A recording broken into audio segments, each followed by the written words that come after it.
Raider Nation, what's going on? This is the Raiders Report. My name is Mychal Kendricks. Please follow me on Twitter at MychalKendricks365. Let's get into some Raiders news. The Oakland Raiders are rejuvenated under Jon Gruden, and well, this is good news to hear considering the Raiders were one of the best teams in the NFL in 2016, and they didn't have such a good year in 2017. So Derek Carr and tight end Jared Cook said Tuesday that they feel rejuvenated because of Jon Gruden's presence. NFL teams in general are usually optimistic at this point in the offseason, but the Raiders carry a distinct strand of it. Across their roster and coaching staff, they've experienced significant turnover and are convinced that they are better for it. This starts with Gruden, whom Cook said really makes you like football again. I think he definitely has the guys buying in, Cook said. I mean, I bought in for sure because he knows what he's talking about, and you can tell the difference in a coach that knows what he's talking about and a coach that does not. He knows what he's talking about. Then Derek Carr decided to weigh in on Gruden. He brings it every day. I think we have a lot of guys in our building that take pride in being the same every day, being able to bring that energy, bring the juice every single day. That man, Gruden, has like 20 cups of coffee, I guess because he is at another level that it takes him to, and he hasn't stopped yet. The next bit of news I got coming in for you guys, the defense is impressing at camp, which, I don't know if you know this. This is good news because the Raiders' defense last year, not so good. But overall, I think it's a positive thing to hear. Heading into 2018, there was understandably a lot of questions surrounding Paul Guenther's defense, particularly in regards to the team's defensive backs. With Khalil Mack, Bruce Irvin, and company handling business up front, paired with the DBs struggling in 2017, it was fair to wonder how the group would look in 2018. But if offseason practice is any indication, the Raiders should be in good shape this season. Nothing came easy for the Raiders quarterbacks Tuesday at practice. Coverage was tight. The defense actually came up with a few interceptions too. Rashawn Melvin also came away with a pick of his own. So safe to say it was a good day for Derek Ansley's group. Now, guys, I kind of just want to break down the Raiders' defense in 2017. I mean, you can see on the screen right there, points allowed, 20th in the NFL, yards per game, 23rd, penalties, 23rd. Got to clean up on those penalties, especially on the defensive side. The turnovers, though, that's the big one we really need to focus on. Tied for 30th in the NFL with only 14. Only the Cleveland Browns had less with 13, and they were ranked 32nd dead last. Sacks at 31, tied for 24th. We got to get after the quarterback. A lot of good quarterbacks in our division. Now, let's head into that last bit of news I got for you guys. Kolton Miller. He's working a lot at left tackle this offseason, and, well, you can look at this for two different reasons. Raiders coaching staff was pretty high on him, and they're starting to get him acclimated on both sides of the offensive line. During his time at UCLA, Miller played left tackle, serving as the man to protect Josh Rosen's blind side. The Raiders already have a solid left tackle in place, but Donald Penn is still recovering from his Lisfranc surgery on his foot.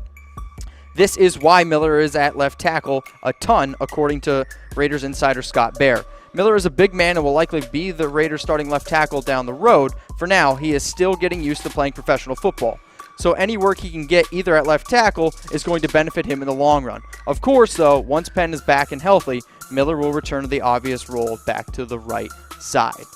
Raider Nation, thank you so much for tuning into the Raiders Report. My name is Mychal Kendricks. Please follow me on Twitter at MychalKendricks365, where you guys can follow me at my burner account at Mr. Rogers99. I talk a lot of news and rumors on this show, so you need to understand my Raiders rumor scale. First one, 0 Chucky heads, tuck rule, tuck that.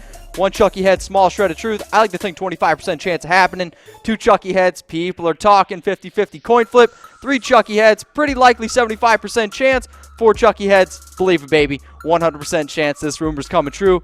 First rumor I got for you guys coming up on the board, Seth Roberts. Is he going to be traded? I'm going to give this one 3 Chucky heads, pretty likely.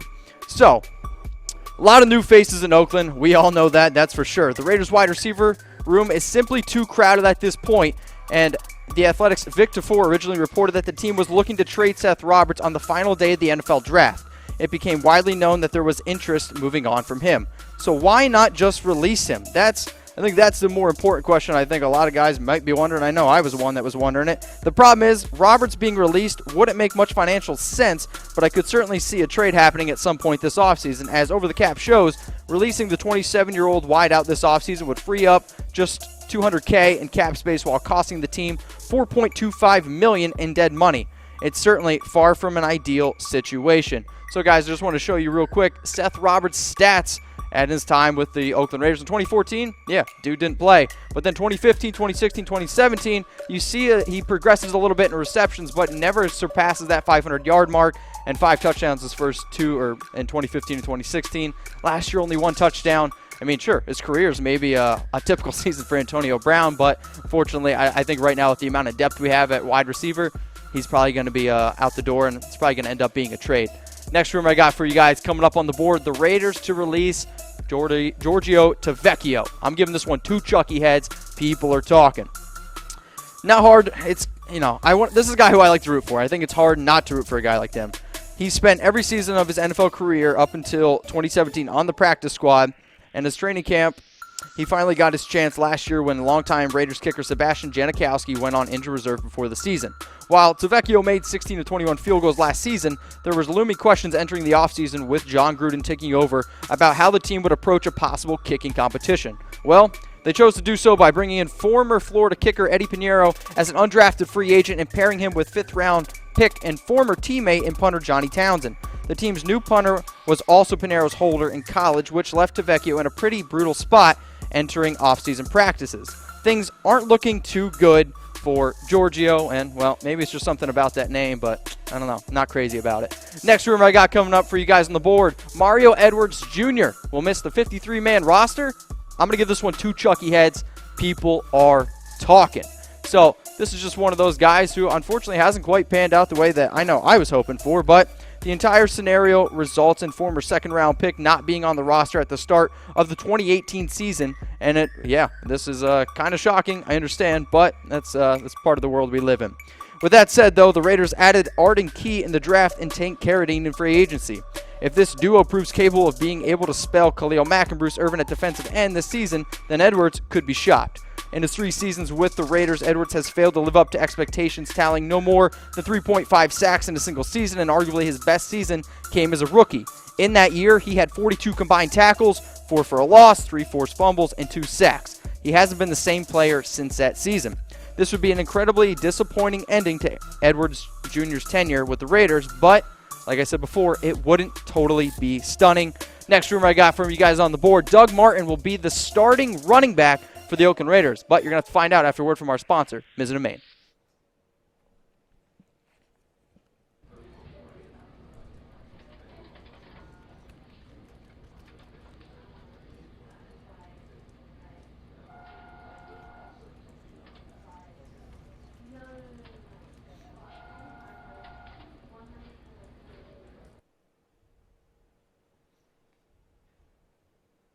I'm going to give this one 1 Chucky head. Why am I only going to give this one 1 Chucky head? Well, because maybe I'm not a believer in Doug Martin. And I don't know. Is that so crazy to think? According to Victor Ford, though, of The Athletic, it is possible that Doug Martin could be the starting running back or at least really chip into the workload of a guy like Marshawn Lynch. He said on Twitter, Doug Martin showing that quick burst again today. Don't be surprised if we have a starting running back competition on our hands and in training camp for the Raiders. Shortly after that tweet, Mychal Kendricks of NFL chimed in saying, Raiders were high on Doug Martin in free agency here in OTAs. That stance has not changed. Health, the caveat, but showing explosion.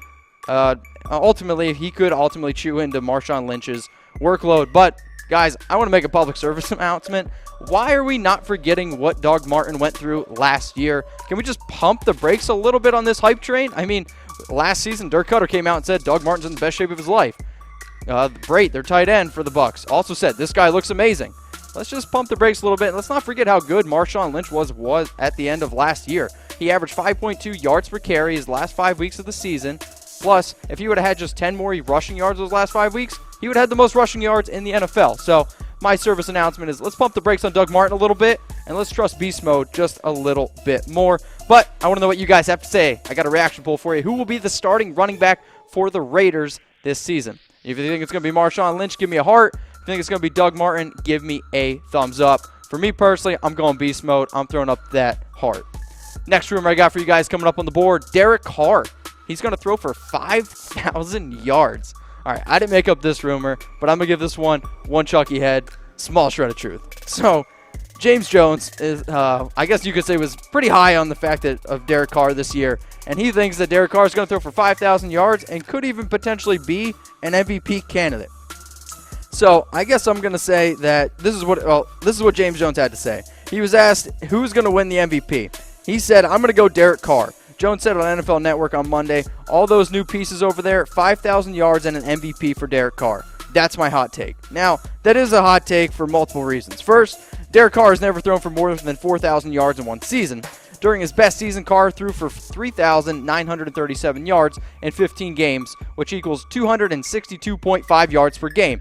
If he wants to reach the 5,000-yard mark, he would need to improve his average yards per game by about 50 and play in all 16 games.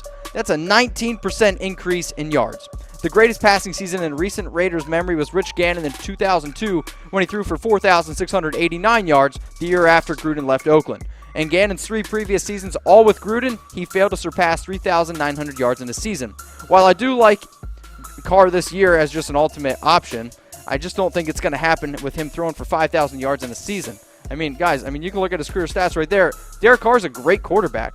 Great touchdown to interception ratio. You see throughout his career, but it's not a lot of yards, and I don't think Gruden wants to really put that many yards on his quarterback. And I think if Derek Carr throws for 5,000 yards, I think that means the Raiders' defense is not going to be good. 5 players in NFL history have thrown for not 5,000 yards, and 5 of them are Drew Brees. So, not that Derek Carr can't be Drew Brees. However, I just think that's not what the Raiders really want to do. Last rumor I got for you guys coming up on the board, Mychal Kendricks. He's going to be on the Oakland Raiders this season. I'm going to give this one 2 Chucky heads. People are talking.